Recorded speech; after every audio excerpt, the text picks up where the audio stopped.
So we are looking to reconnect all of our leadership population as it starts there with that emerging world. So we took a group of 40 leaders last week from who service the public services arena. And rather than having a conversation about what products and services we're going to sell into that arena, we instead took them to meet with new and innovative organisations, some of which were social enterprises, some of which were not-for-profits. We took them to meet with people who were the beneficiaries of those things. So there's a group in the city called Sparks, which help people who've been young offenders and the rehabilitation of those young people. So we took them to see what the world actually looks like outside of the bubble. This building is a very good example of the bubble that we inhabit. And through those experiences demonstrated what innovation could look like, what business could bring to the challenges that as a society we're facing.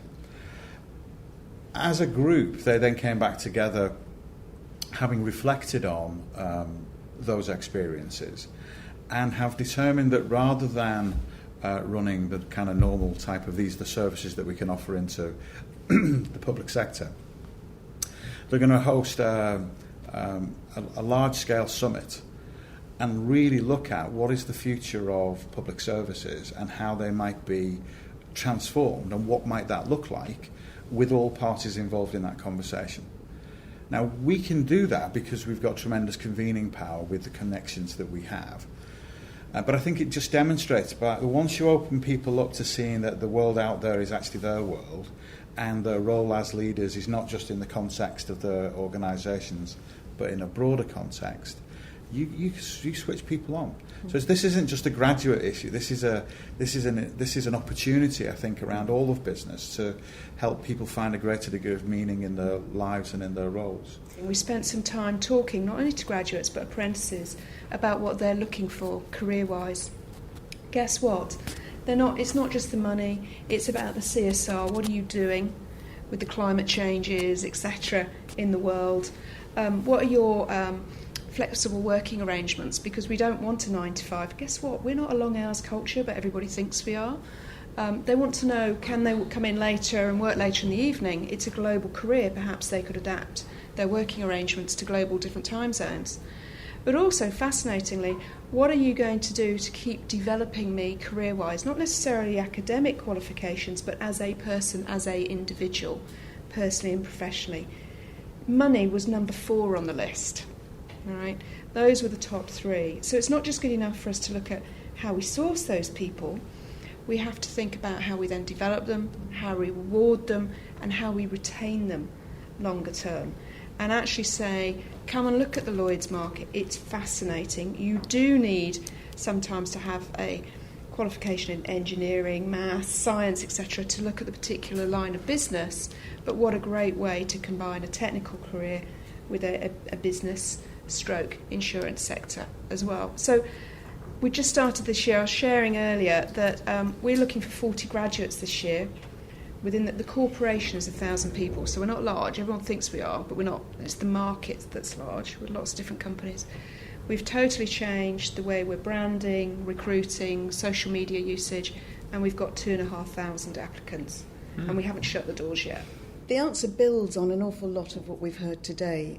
Charlie talked about the millennium generation coming through confident, optimistic and realistic about their future. You've talked about the interconnectivity of the world, and we've also heard about how you actually put that stuff into operation. And I think the challenge is people joining the workforce now have seen their siblings and their parents come through a crash. They know that they need to be realistic, they know that they need to think about their security, but they think about that security quite differently now. It's not, I'm going to join this business and I'm going to stay with you for the rest of my career. That security is around them being developed into people that can be portable and move their skills around. And that's really, really critical.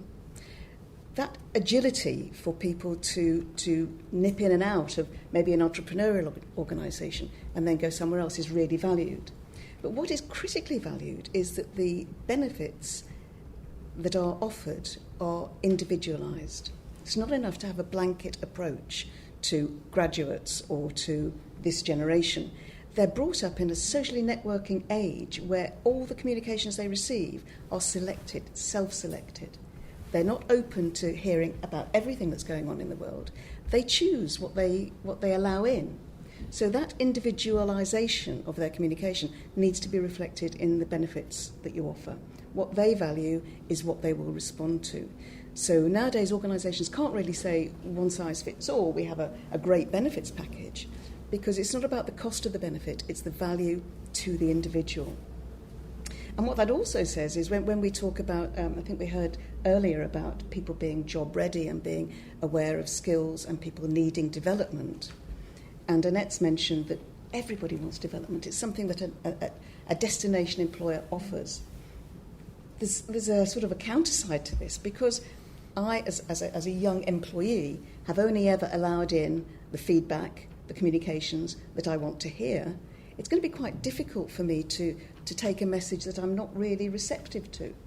So there's a real balance between making the benefits package individualised, what people value. It doesn't matter about what it costs, it's what they value, but also making sure that that retention and that development delivers organisational value, because it's got to work both ways.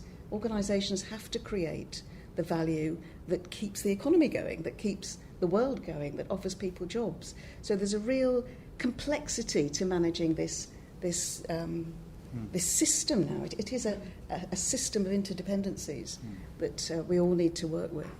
Are graduates more hungry for cash? Are they financially acquisitive because of that? There isn't any sign that they are more acquisitive than in a previous generation when fees were at 3,000 rather than 9,000. I think there's a growing recognition of the qualitative values of employment, and it's interesting the discussion about retention. So often people stay not because they think they're well paid, but because they like the environment, they like the culture, and the qualitative aspects of where they are hugely important. And going back again to my early career, I did a lot of work with National Grid.